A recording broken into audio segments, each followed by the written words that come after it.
آج ایک حدیث شریف میں نے علامہ ابن کثیر کی پڑھی، ابرار کس کو کہتے ہیں؟ ایسے تو نیک لوگوں کو ابرار کہتے ہیں، لیکن انہوں نے ایک حدیث نقل فرمائی جس میں حضور علیہ الصلوۃ والسلام نے فرمایا ابرار ان لوگوں کو کہا جاتا ہے جو ماں باپ کے ساتھ بھی حسن سلوک کرتے ہیں اور اولاد کے ساتھ بھی حسن سلوک کرتے ہیں۔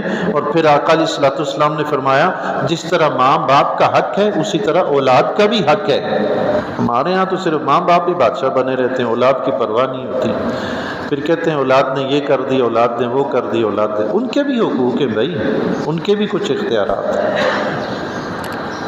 یہ ایک الگ بات ہے کہ آج کل اولاد بہت زیادہ بگڑی ہوئی ہے، لیکن اس کے بگڑنے میں نا ہمارا بھی کردار ہے، اس کے وہ خود نہیں بگڑی، ہم نے اسے بگاڑا ہے۔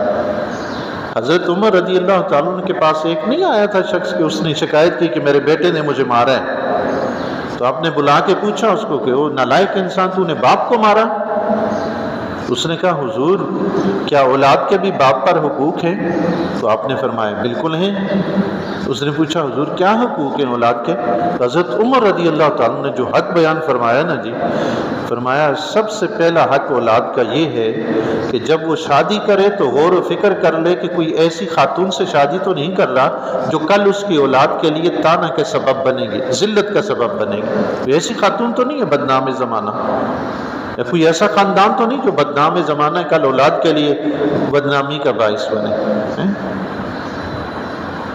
پہلا حق یہ بتایا جس کی ہمیں پرواہ نہیں ہوتی، ہم دیکھ رہے ہوتے ہیں چاند سا مکھڑا ہو جی بس، ہاں کوئی فینسی ٹائپ ہو، یہ ہم ڈھونڈتے رہتے ہیں، یہ نہیں دیکھتے کوئی انسان کے بچے ہو جس میں انسانیت ہو تاکہ کل میری اولاد میں بھی انسانیت تو آئے۔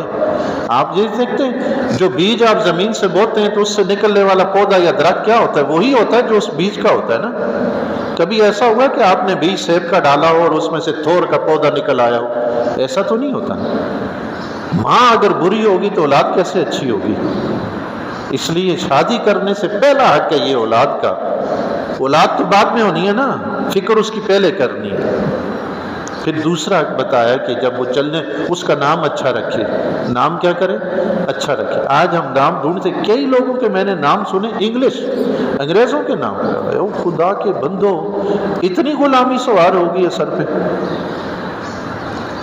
صحابہ کے نام رکھیں، صحابیات کے نام رکھیں۔ آپ دیکھیں صحابہ کی سیرت پڑھیں، ایک کا نام، ماں کا نام فاطمہ ہے تو بیٹی کا بھی فاطمہ ہے، پوتی کا بھی، نواسی کا بھی فاطمہ، ایک ہی نام چلا جا رہا ہے۔ سبحان اللہ، کئی ایسے جی باپ کا نام احمد ہے، بیٹا بھی احمد، دادا بھی احمد، سبحان اللہ۔ تیسری چیز حضرت عمر رضی اللہ تعالیٰ نے فرمایا کہ جب وہ بچہ چلنے پھرنے کے قابل ہو، بولنے کے قابل ہو تو اسے قرآن کی تعلیم سکھائے۔ تو نوجوان پھڑک اٹھا، اس نے کہا حضور میرے باپ نے ان میں سے کوئی ایک بھی حق ادا نہیں کیا، ایک حق بھی ادا نہیں کیا۔ اس نے شادی ایسی خاتون سے کی ہے کہ محلے کے لوگ اور نوجوان مجھے طعنہ دیتے کہ تو لونڈی کا بیٹا ہے، کنیز کا۔ میری ماں ایک کنیز تھی، اس نے خرید کے شادی کی ہے، تو لوگ مجھے طعنہ دیتے ہیں کہ لونڈی کے بچے۔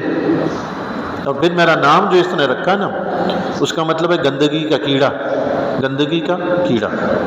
قرآن کریم میں آتا زانیۃ والزانی فجلدوا، زانیہ اور زانی۔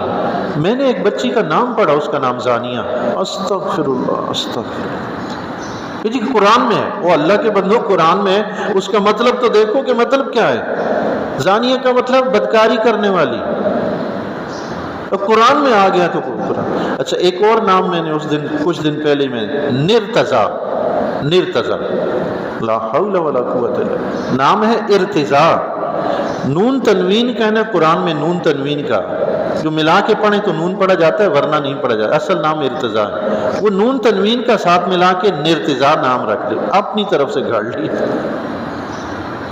حد ہو گئی ہے میرے۔